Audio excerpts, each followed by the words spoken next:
gedung ya. Nah, oke. Sekarang di bawah kepala dinas ini, Bapak Ibu, ada yang namanya eselon 3. Unit eselon 3 yaitu sekretaris dinas, kepala bidang, dan nanti di bawah sekretaris, dan nanti ada itu ya, ada kepala seksi, kalau yang masih ada, kalau yang nggak ada akan menjadi subkoordinator gitu. Nah, sekarang kita mau bikin nih, di bawah dinas kearsipan ini mau ada sekretaris dinas gitu ya. Oke, berarti kita harus masuk lagi ke unit kerja. Masuk lagi ke unit kerja, kita klik buat baru. Nah, induknya pastikan yaitu dinas pilihnya. Ya, karena sekretariat dinas ini levelnya eselon 3, atasannya adalah kepala dinas, berarti kita pilih Dinas Kearsipan dan Perpustakaan. Nama unit kerjanya kita bikin dengan huruf besar semua, Mbak Endah, sekretariat dinas. Ya, Kearsipan dan Perpustakaan Kabupaten Srikandi. Oke. Singkatannya apa nih? SET ya. SET strip dispersif misalkan. Dispersif. Oke. Oke, kita langsung simpan.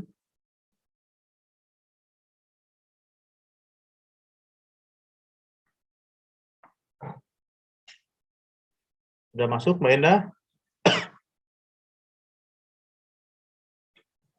Oke ya, sudah masuk ya untuk unit kerja sekretariat dinas ya. Sekarang kita buatkan jabatannya. Klik, buat baru. Nah, kalau untuk unit kerjanya kan sekretariat dinas ya, gitu ya. Untuk jabatannya adalah sekretaris dinas ya. Sekretaris dinas kearsipan dan perpustakaan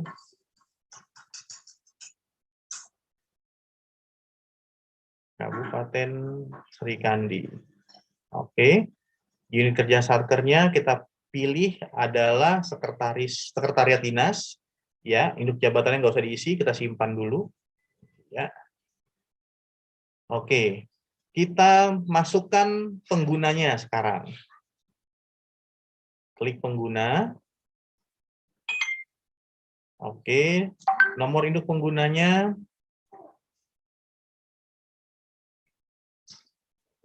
Oke. Nah, ini yang nama lengkapnya, katakanlah yang jadi sekretarisnya Soleh. Soleh MAP. MAP. P-nya besar. Oke. Nomor selulernya silahkan. Ya, nama penggunanya berarti sekdis titik dispersif titik Kap Srikandi. Oke, nomor emailnya.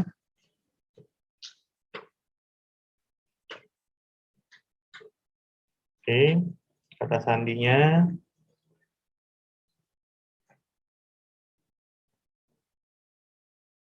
Oke, hak aksesnya karena beliau sebagai pejabat kita pilih user, Bapak Ibu. Oke, nah user ini dapat mengirim surat tidak ya? Yang hanya diklik hanya kepala dinas ya Bapak Ibu ya. Oke, unit kerja instansinya kita pilih sekretariat dinas. Jabatan nanti akan muncul sekretaris dinas. Grup jabatannya kita pilih eselon 3 koordinator. Iya. Oke, penggunanya PNS. Oke, simpan. Oh, berarti ada yang belum di sini. Oh, email sudah terdaftar, berarti soleh123@gmail.com gitu misalnya. Nggak boleh sama karena dia akan melihat, akan mengidentifikasi. Kalau sama dia akan menolak. Kita lihat lagi di atasnya masih ada yang kosong nih berarti Mbak. Kita sempurnakan lagi. Hak aksesnya Mbak kosong lagi nih. Mbak Endah. Iya. Oke, kita pilih user. Oke, instansinya kita pilih sekretariat dinas, jabatannya Sekretaris, grup jabatan eselon 3, PNS, oke. Ya, oke, simpan. Ya, sudah berhasil masuk ya. Jadi Pak Sekretaris Dinas ini sudah tercipta nih, gitu ya. Coba kita lihat jabatannya lagi, Mbak. Kita lihat jabatannya. Bagian jabatannya kita buka.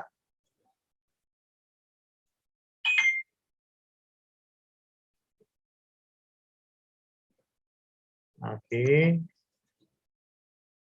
Kita buka, Mbak, di kearsipan kita buka. Dinas sudah sesuai ya. Nah, posisinya sekretaris dinasnya ada di bawah ya, Bapak Ibu ya. Nah, sekarang Pak Sekretariat Dinas ini kan punya eselon 4 ya. Subbagian katakanlah umum, gitu kan, umum dan kepegawaian misalkan. Ini disesuaikan dengan nomenklatur dari SOTK masing-masing dinas ya Bapak Ibu ya. Sesuaikan dengan nomenklaturnya yang tertulis di SOTK-nya, gitu ya. Nah, ini saya berikan contoh, katakanlah Pak Soleh ini sebagai sekretaris dinas punya bawahan nih, punya bawahan yaitu subbagian umum, gitu ya. Nah, berarti sekarang kita masukin lagi Mbak Endah ke unit kerja. Kita buat dulu unit kerjanya, buat baru. Nah, induknya pilih sekretariat dinas. Oke, nama unit kerjanya subbagian, besar semua ya Mbak. Subbagian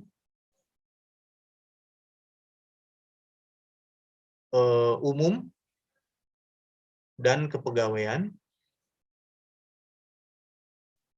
Ya, Dinas Perpustakaan dan Kearsipan, jadi harus panjang nih.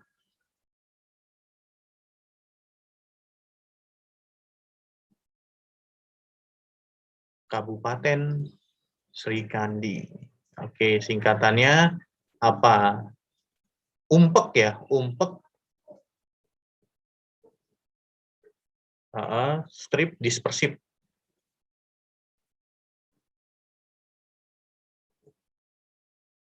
Dispersif. Oke, kita simpan dulu. Oke. Nah, kita buat jabatannya, Mbak Endah. Kita buat jabatannya, nama jabatannya kepala subbagian umum dan kepegawaian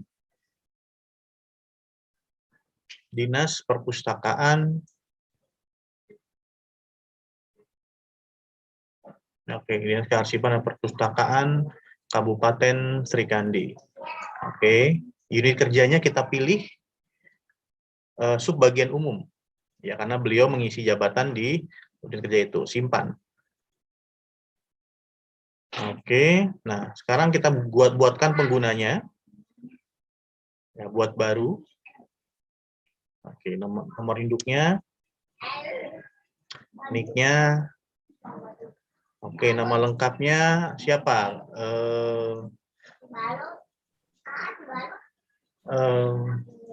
Satriani misalkan, Satriani. DRA Satriani misalkan, DRA. Kasih DRA jeng. D-nya besar. DRA Satriani. Oke. Oke, nomor selulernya. Oke, nama pengguna. Katakanlah karena beliau subak, gitu kan, kasubak kecil semua, kasubak titik umpek titik dispersif, ya dispersif kap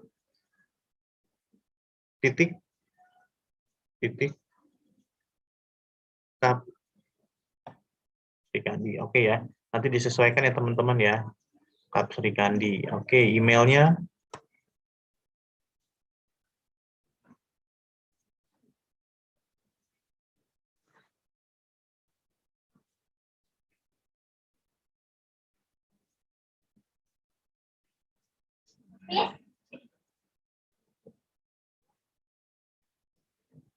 Oke, hak aksesnya karena beliau adalah pejabat, kita pilih user jeng. Iya. Tidak usah diklik. Nah, kita pilih instansinya, kita pilih subbagian. Iya, jabatannya langsung muncul kepala subbagian. Grup jabatannya kita pilih eselon 4 ya, subkoordinator. Jenis penggunanya PNS. Oke, simpan. Oke, sudah dibuat ya, Bapak Ibu? Sudah masuk.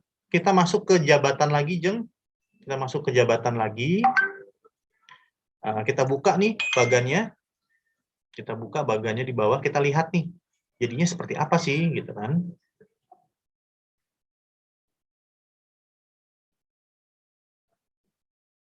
Oke, di bawah sekretariat, kita lihat. Ada subbagian umum, sudah ada jabatannya ya. Klik lagi, Mbak. Ya, sudah ada kepala subbagian. Nah, sekarang kita pengen bikin sampai ke level staff, gitu ya.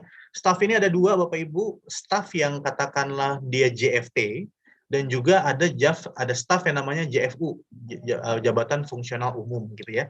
Biasanya kalau untuk JFT, gitu kan, bisa dilihat, katakanlah dia mau dibikin sejajar dengan kepala subbagiannya, gitu ya. Karena JFT merupakan jabatan yang mungkin dari sisi grading kepegawaian cukup tinggi ya, mungkin bisa sama dengan kepala subbagiannya, maka dibuat sejajar. Ada juga JFU yang mungkin nanti dari segi SK gitu kan, beliau menginduk pada kepala subbagian umumnya. Misalkan kita mau bikin ada staf yang JFU nih, kita bikin yang JFU dulu ya. JFU dia di bawah kepala subbagian umum, biasanya ada peranata apa ya, bendahara ya mungkin apa. Oke, kita bikin gini aja Mbak, kita masuk ke jabatan lagi Mbak, kita masuk ke jabatan. Oke, buat baru nama jabatannya pengadministrasi umum,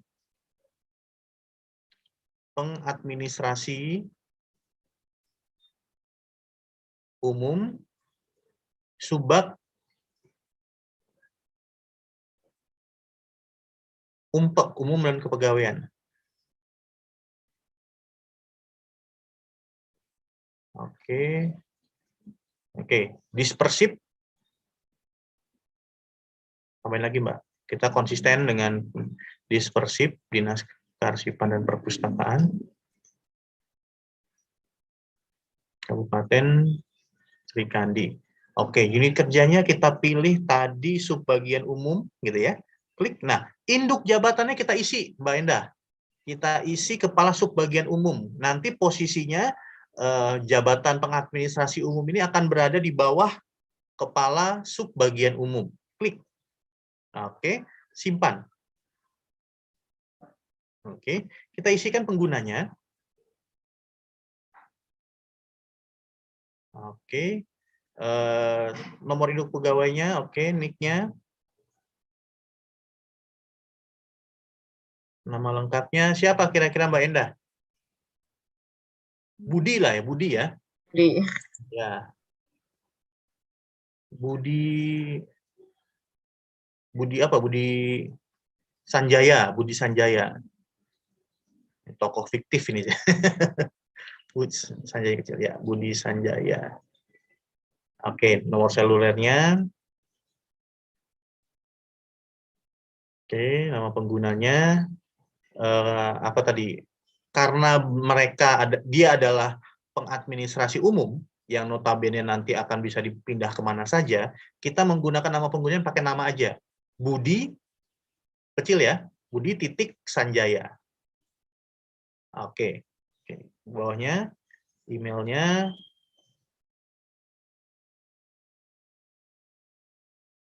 Kata sandi 1-8. Konfirmasi. Oke. Kita ke atas, hak aksesnya kita kasih user. Oke. Instansinya kita pilihkan tadi subbagian. Ya. Klik subbagian ya. Jabatannya kita pilihkan pengadministrasi umum. Iya, jabatannya katakanlah fungsional umum. Jenis penggunanya katakan misalkan P3K, P3K. Oke. Nah, oke, simpan. Oke, kita lihat ke jabatan lagi, Mbak. Kita klik jabatan lagi. Ya, oke, kita lihat bagannya. Geser ke atas, Mbak.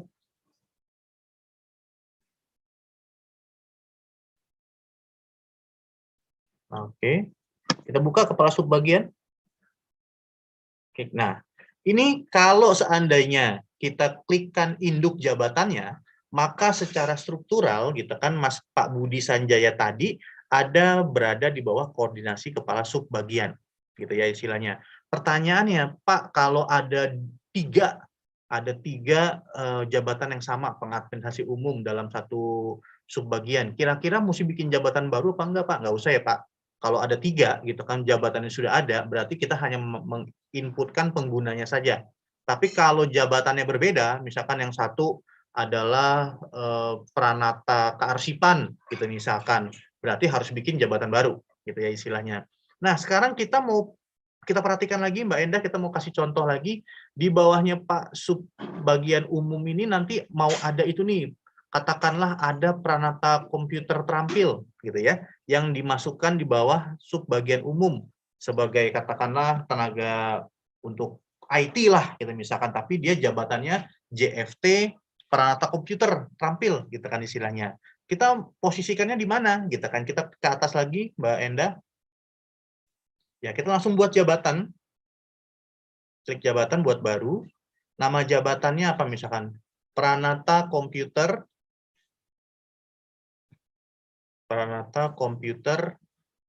Penyelia. Oke, Dinas Kearsipan dan Perpustakaan.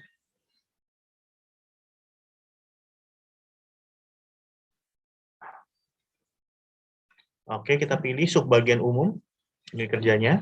Nah, karena Pranata Komputer ini katakanlah kalau dari segi grading ya, grading Pranata Komputer Penyelia itu grade 8 ya. Terus subbagian umum itu kasubagnya juga secara grading grade 8 juga. Seolah-olah mereka kan sejajar sebenarnya dari segi grade.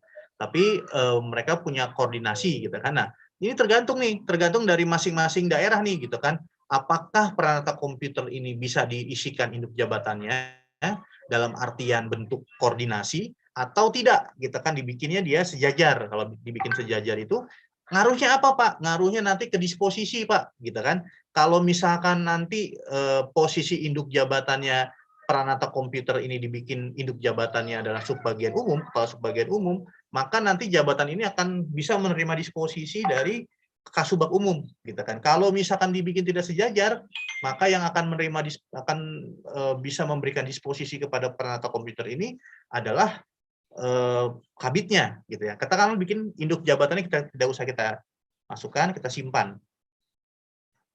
Oke. Nah, isi penggunanya, pengguna. Oke, buat baru, misalkan nomor induknya.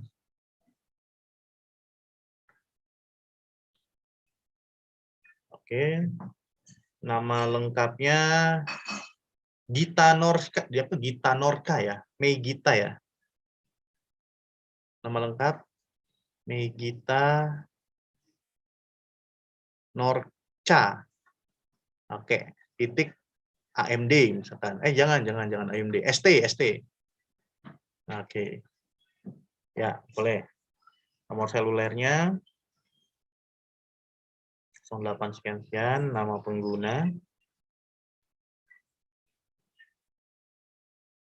Misalkan karena dia Prakom, jadi Megita.Norka.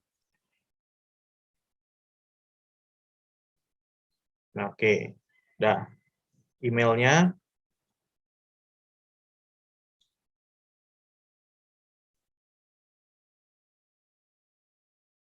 Oke, kata sandi 1-8.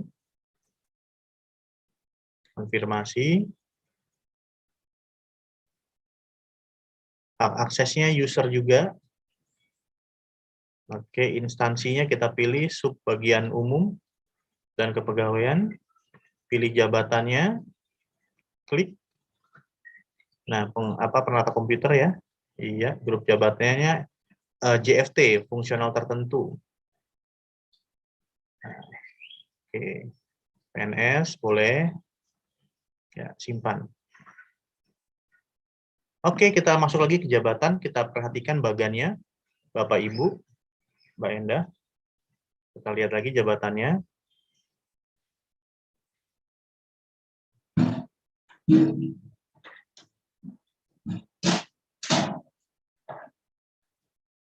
Oke, sekretariat dinas, nah bagian umum. Nah, ini ya Bapak Ibu ya, kalau tidak diisikan induk jabatannya, maka antara kepala subbagian umum dan peralatan komputernya sejajar dia. Jadi ketika kalau klik lagi kepala subbagian umumnya aja, klik kepala subbagian umum yang tanda panahnya. Nah, ini sama-sama staff gitu ya. Tapi yang ini pengadministrasi umum langsung di bawah kepala subbagian. Ini peralatan komputer dia sejajar dengan kepala subbagian. Lingkupnya sama-sama staff, tapi mungkin grade-nya berbeda. Gitu kan istilahnya. Pengadministrasi umum tuh biasanya grade 3 sampai grade 5 ya. Sedangkan peralatan komputer terampil itu grade 6 sampai grade 8. Gitu kan istilahnya. Maka ada yang dibikin seperti ini, Pak, boleh nggak dibikin katakanlah kalau nanti yang bidang bagaimana Pak?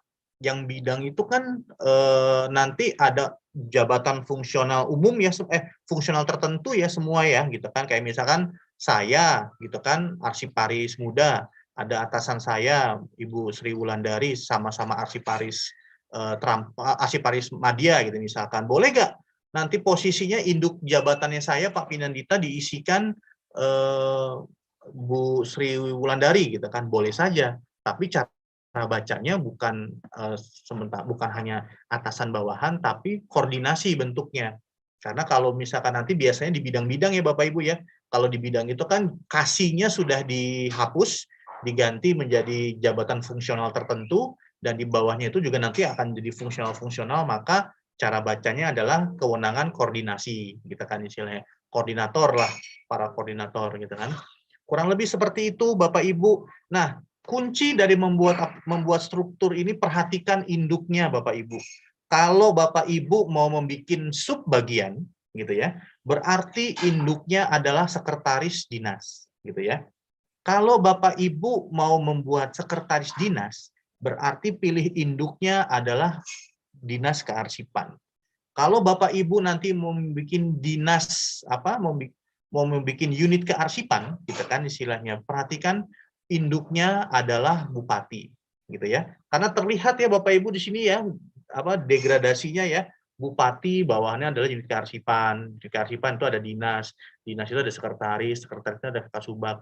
Nanti kalau misalkan saya mau bikin kepala bidang bagaimana Pak? Gitu kan. Berarti kalau mau bikin kepala bidang Bapak Ibu masuk ke unit kerja gitu ya. Terusnya nanti Bapak Ibu pilih induknya adalah dinas kearsipan agar posisinya dia sejajar dengan sekretaris dinas kearsipan. Seperti itu kurang lebihnya Bapak Ibu dalam membuat struktur. Bagaimana Mbak Endah? Mudah ya Mbak Endah ya? Mudah Pak. Mudah ya Pak, Mbak. Mbak Endah ini pengalaman pertama ya Mbak membuat struktur ya Mbak? Pengalaman pertama membuat struktur mudah Bapak Ibu. Yang penting kita sudah mengetahui katakanlah bagan strukturnya seperti apa, kita mau membuatnya seperti apa, perhatikan apa yang kita mau buat. Pastikan dari bagan struktur itu sesuai gitu kan, letak-letaknya sesuai. Dan apabila Bapak Ibu ingin melakukan editing, misalkan katakanlah penggunanya mutasi, gitu kan istilahnya. Berarti kita klik pengguna, Mbak. Klik pengguna. Oke. Nah, di sini Bapak Ibu ada daftar gitu ya. Misalkan siapa yang mau dimutasi gitu misalkan. Katakanlah ke atas, Mbak, kita pilih Mbak itu aja deh. Budi Sanjaya. Maka kita plus, kita klik kita plus, kita edit. Kita edit.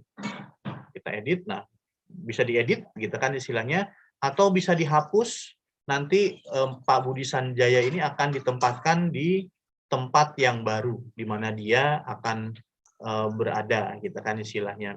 Jadi untuk fasilitas edit Bapak Ibu bisa lihat di, kita balik lagi Mbak, back. Ya, berarti kalau untuk mengedit Bapak Ibu pakai ini ya, Bapak Ibu, coba kita ke atas dikit Mbak. Pakai list pengguna. Kalau jabatan berarti list jabatan, kalau unit kerja list unit kerja. Ini kita gunakan untuk menghapus. Nah, coba kita klik Mbak Budi Sanjaya. Nah, di bawah ini Bapak Ibu ada logo tempat sampah. Kalau seandainya gitu kan Pak Budi Sanjaya ini misalkan belum menghasilkan arsip atau belum punya bawahan, maka ini akan muncul bisa langsung dihapus.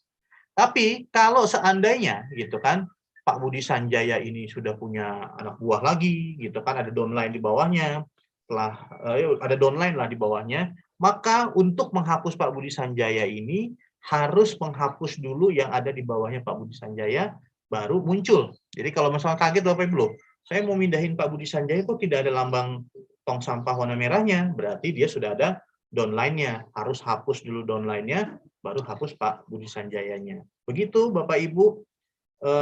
Mbak Endah, ada yang mungkin mau ditambahkan Mbak Endah, pesan dan pengalamannya dalam membuat struktur?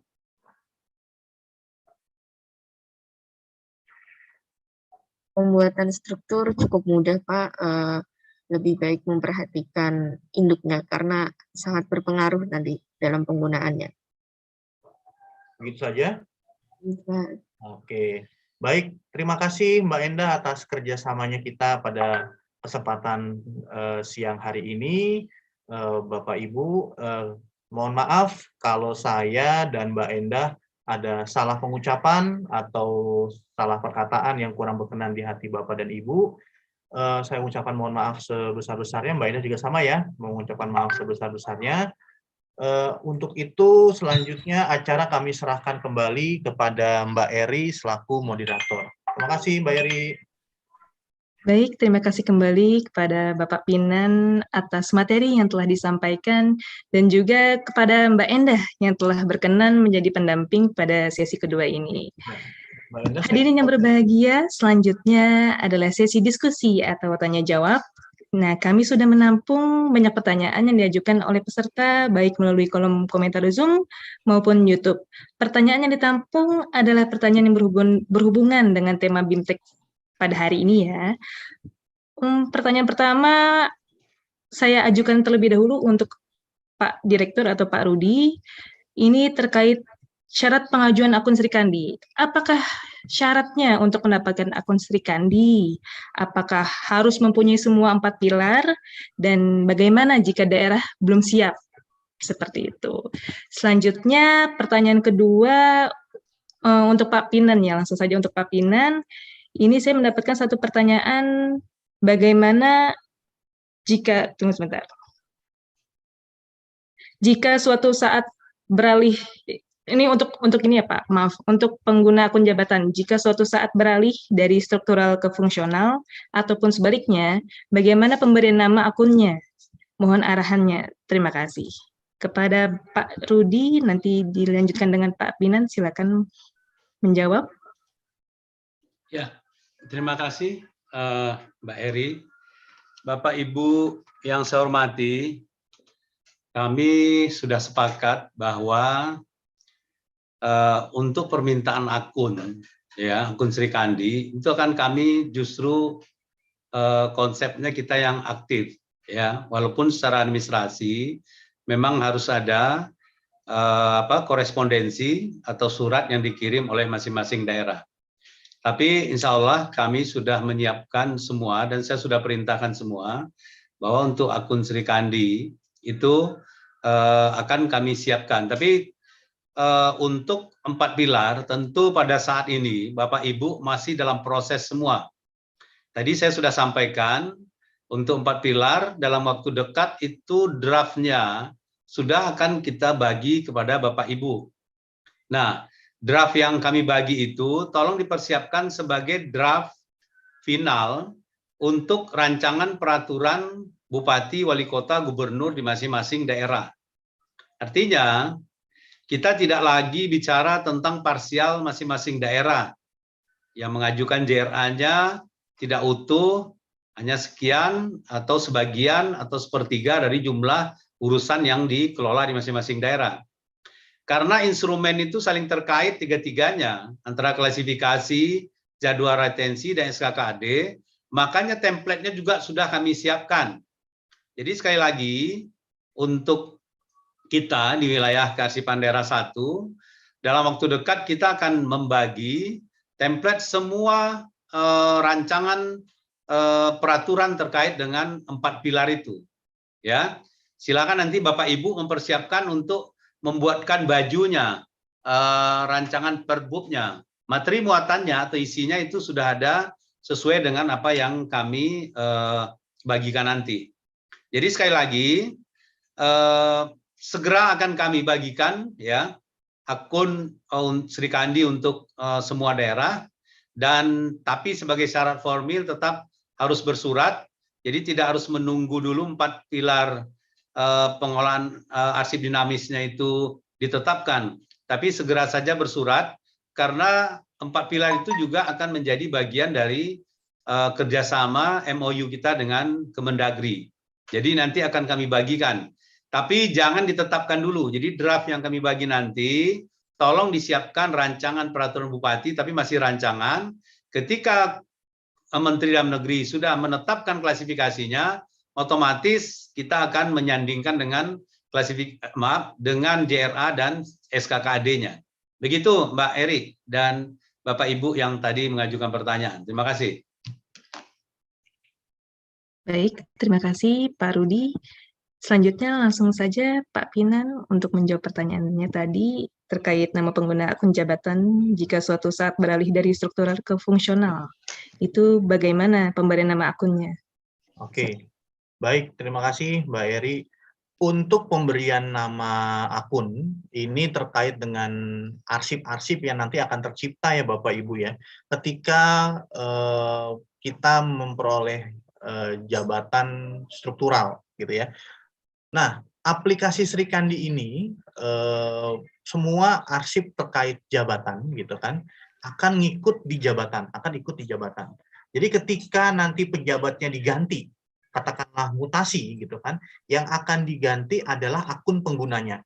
Tadinya katakanlah misalkan penggunanya di 1A Sri Wulandari gitu kan istilahnya. Ternyata Mbak Sri Wulandari ini dipindahkan ke 1B gitu kan. Tinggal ditukar Pak Banu Prabowo pindah ke 1A gitu kan penggunanya, jabatannya berubah jadi 1A, Mbak Wulan ini berubah jadi 1B gitu kan. Karena apa? Karena semua arsip yang tercipta dalam aplikasi Sri Kandi ini nempelnya ke jabatan gitu kan istilahnya. Nah, ada lagi kasus yang kedua gitu kan. Pak, kalau saya sebagai admin gitu kan, sebagai pencatat surat, sebagai arsiparis, berarti saya harus punya berapa akun, Pak? Ya, mereka harus punya akun terkait jabatan mereka dan akun pribadi mereka, gitu kan istilahnya. Nah, bagaimana kalau misalkan tadi saya staff, gitu kan? Tadi saya staff punya akun pribadi, gitu kan istilahnya. Terus saya menjadi pejabat, gitu kan? Berarti kan saya nanti punya 2 akun dong. Akun saya pribadi dan akun saya sebagai staff. Nah, kalau tadinya sebagai staff pindah ke jabatan fungsional gitu kan istilahnya, ya nanti akan menyesuaikan apakah dia selaku koordinator atau selaku subkoordinator, berarti yang berubah cuma nomenklaturnya saja gitu kan. Tapi kalau dia tadinya katakanlah pejabat dimutasi hanya menjadi staf gitu kan, berarti nanti akun dia akan berubah, akan menjadi akun pribadi gitu kan, akun dia sebagai staf JFT atau mungkin JFU gitu kan. Karena Bapak Ibu, aplikasi Sri Kandi ini bukan hanya terkait dengan kegiatan korespondensi bersifat kedinasan saja. Nantinya ke depannya semua pelayanan kepegawaian gitu kan, pelayanan kepegawaian kita gitu kan juga menggunakan aplikasi Sri Kandi gitu kan. Makanya nanti kita akan memiliki katakanlah mana akun yang terkait jabatan gitu kan, mana dokumen-dokumen yang terkait jabatan, mana dokumen-dokumen yang terkait pribadi. Tapi untuk lebih lanjutnya, gitu kan, bagaimana kebijakannya nanti bisa dikonsultasikan lebih lanjut dan juga perlu untuk banyak dipertimbangkan lagi, gitu kan, modelnya seperti apa, gitu ya. Karena kalau kami sendiri di Arsip Nasional, kami menggunakannya seperti itu. Kalau saya pribadi, selaku arsiparis gitu ya, akun saya menggunakan nama saya pribadi. Tapi kalau untuk pejabat, gitu kan istilahnya, baik itu koordinator gitu kan maupun eselon 2, eselon 1 itu menggunakan nama jabatan. Terkait bagaimana nanti prosesnya gitu kan harus dibicarakan dan juga ditimbang lagi bagaimana baiknya gitu kan. Kurang lebih seperti itu Mbak Eri. Baik, terima kasih banyak Pak Pinan atas jawabannya. Semoga semua jawaban yang diberikan oleh kedua pemateri hari ini cukup memuaskan ya. Baik Bapak Ibu yang kami hormati, mengingat waktu yang sangat terbatas, telah sampailah kita di penghujung acara hari pertama dalam seri Bimbingan Teknis Aplikasi Sri Kandi. Perlu kami sampaikan kepada Bapak Ibu untuk mengisi daftar hadir melalui link https://bit.ly/daftar_hadir_bimtek_Sri Kandi atau yang tertera pada kolom chatroom Zoom dan YouTube. Sertifikat akan diberikan kepada peserta yang mengikuti seluruh rangkaian acara, baik mengisi form evaluasi kegiatan serta mengerjakan tugas yakni menyusun struktur sebagai bekal untuk kegiatan selanjutnya pada sesi esok atau sesi berikutnya. Hadirin yang berbahagia, demikian selesai sudah acara kita pada hari ini. Atas nama panitia penyelenggara, kami ucapkan terima kasih banyak atas perhatian Bapak dan Ibu, dan mohon maaf apabila ada kesalahan selama pelaksanaan acara. Sampai berjumpa lagi esok hari. Selamat siang. Wassalamualaikum warahmatullahi wabarakatuh.